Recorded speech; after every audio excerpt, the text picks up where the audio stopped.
ஹர நம பார்வதி பதஜே ஹர ஹர மகாதேவ.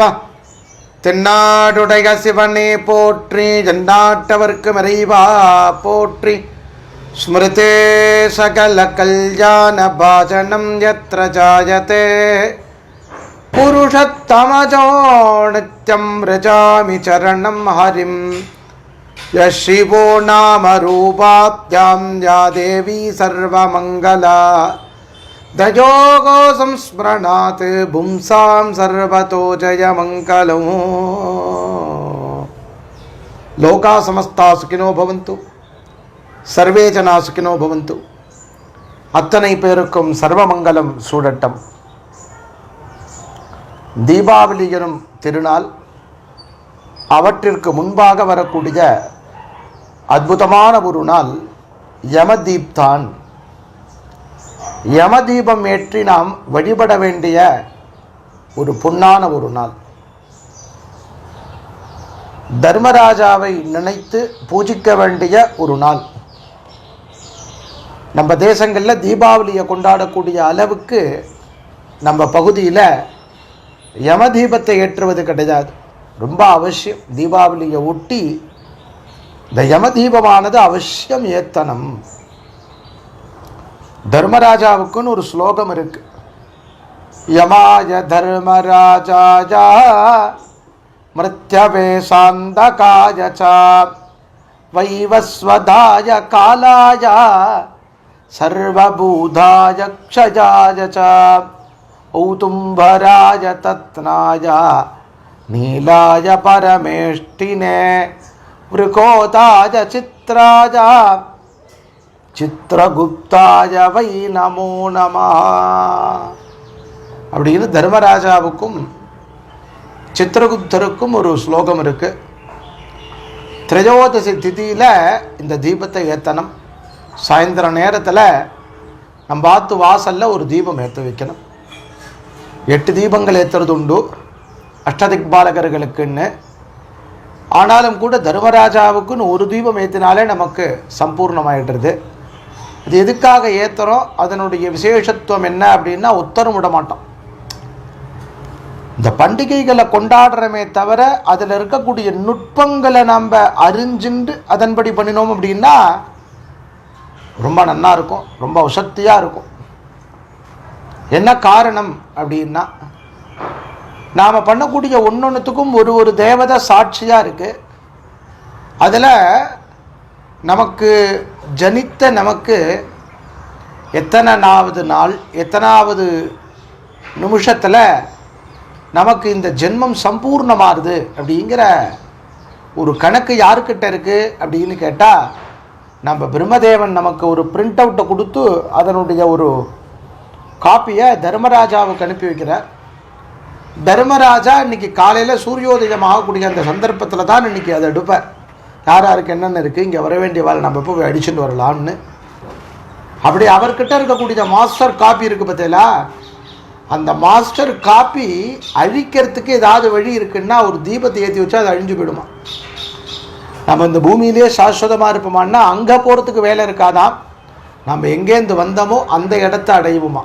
ஆனந்தத்துலேருந்து தான் நம்ம எல்லாருமே வரோம். ஆனந்தத்தை விடுறதுக்கு யாருக்காவது மனசு இருக்கா? அப்படி ஆனந்தத்தை அடையறதுக்கு வேண்டிய வழி அது எதனால் உண்டாருது அப்படின்னா,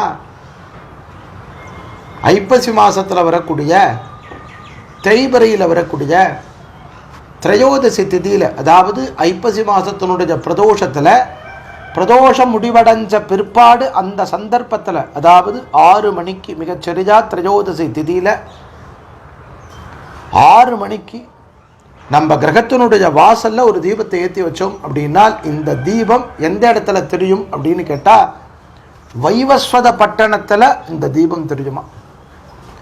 வைவஸ்வத பட்டணத்தில் இந்த தீபம் தெரியறதே என்னாகும் அப்படின்னு கேட்டால், முதல்ல நம்மளுடைய குலத்தில் இருக்கிறவாளுக்கு ஒரு நல்ல கதி கிடைக்குமா. ஒரே ஒரு தீபத்தினால உண்டா அப்படின்னா, பவிஷ்யோத்தர புராணம் சொல்கிறது ஒரு கதை சொல்கிறது. அதில் வடதேசத்தில் ஒரு ராஜா, அந்த ராஜாவினுடைய குமாரியை யாராவது கல்யாணம் பண்ணினா 4வது நாள் அவனுக்கு மரணம் சம்பவிக்கும். உங்களுக்கு இந்த பாக்கியம் இல்லை, யாரும் வரலை, யாரும் பண்ணிக்கல, எல்லாம் பயந்து பயந்து போயிட்டான்.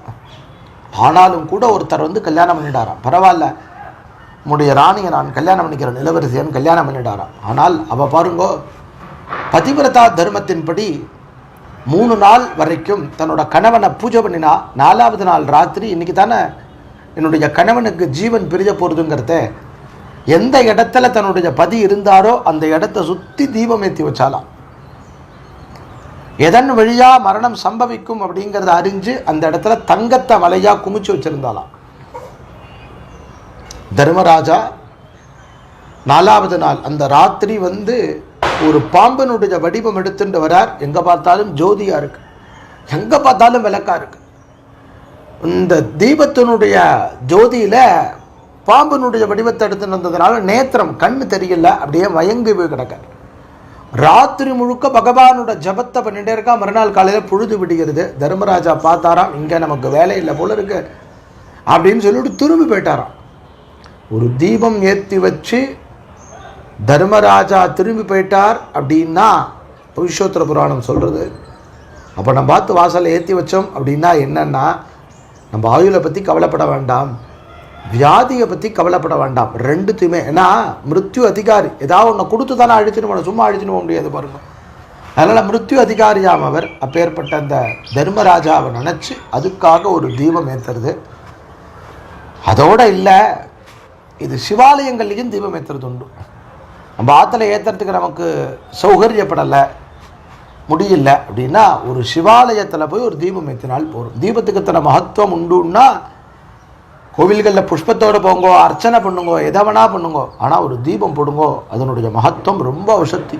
ஒரே ஒரு தீபத்தில் யமுனா நதிக்கு, யமுனா நதியை பிரார்த்தனை பண்ணினாலே, ஏன்னா யமுனை, சனி பகவான், தர்மராஜா, தபதி, இவாளெல்லாம் சூரிய பகவானுடைய குழந்தை.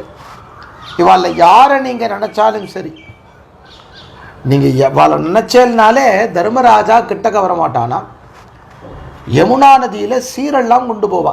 வடக்க இருக்கிறவா யமுனா நதி பிரவாகமாக யமுனோத்திரியிலேருந்து உத்பவமாகி யமுனா நதி ஆகப்பட்டது பிரயாகில் வந்து சேர்றது. பிரயாக்ராஜ் 3 நதி சேர்றது. யமுனை கங்கையோட சங்கமமாறுது, சரஸ்வதி அந்தர்வாகினியாக சங்கமமாறுது.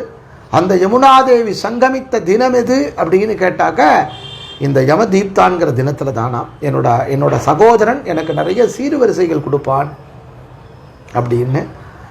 நம்மளுடைய பிறந்தகம் நன்னா இருக்கணும் அப்படின்னு ஸ்திரிகள் நினச்சிட்டான்னா ஆற்று பூஜா அறையிலேயே பகவானை பிரார்த்தனை பண்ணிக்கிறது. நிறைய வளையல், குங்குமம் நம்மளுடைய சுமங்கலிகளுக்கு நிறைய தருது. இந்த சாயந்தர நேரத்தில் ஒரு தீப தானம் பண்ணலாம். இன்றைக்கி காலையில் பிராமணாளுக்கு தீப தானம் பண்ணலாம். நிறையா உங்களால் என்ன முடிகிறதோ ஏதாவது ஒரு தர்மத்தை பண்ணுறது. அன்னதானம் ரொம்ப விசேஷமாக சொல்லப்பட்டிருக்கு. நிறைய அன்னங்கள் சமைச்சிட்டு போய் யமுனா நதி ஓடின்னு வரக்கூடிய அந்த பகுதியில் யாரெல்லாம் இருக்காலோ அவளெல்லாம் பார்த்து உட்கார வச்சு அவளுக்கு சமிருத்தியாக அன்னதானம் பண்ணு அப்படிங்கிறது. தீபம் மரித்த பிற்பாடு நமக்கு ஒரு இந்த தீபமானது என்ன பண்ணுமா, நாம் பிரயாணப்பட்டு எந்த இடத்தை அடைகிறோமோ அந்த இடம் வரைக்கும் அந்த இருள் இல்லாமல் ஆக்கி தருவதற்குண்டான ஆற்றல் இருக்குமா அந்த தீபத்துக்கு. அப்படிலாம் அவ்வளவு விசேஷமாக ஸ்லாகித்து சொல்லப்படுறது.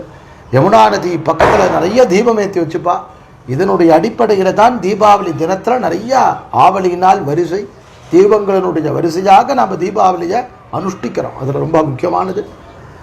அப்படி பரமேஸ்வரனுக்கு ரொம்ப பிரீத்தி. ஒரே ஒரு நாள் ராத்திரி வேதாரண்யம் திவ்யக்ஷேத்திரத்தில் அங்கே விசேஷமாக நெய் தீபம் எரிஞ்சின்னு இருக்கிறத அதனுடைய வாசனையில் எலி ஒன்று முகந்து பார்த்து இதை சாப்பிடலாம்னு போக பொறுத்து அதில் தொப்புன்னு விழுந்து தீபம் ஒரு க்ஷணகாலம் எரிஞ்சது.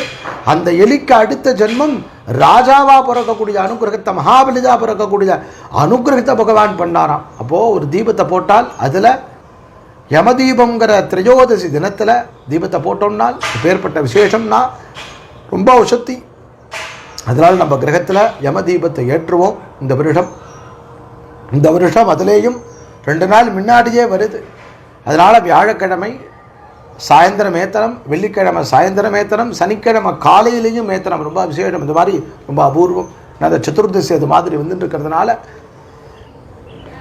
திரையோதசி, சதுர்தசி, திருப்பி உதயகால சதுர்தசியில் 3 நாளைக்கும் தீபம் ஏற்றணும்னு இருக்குது.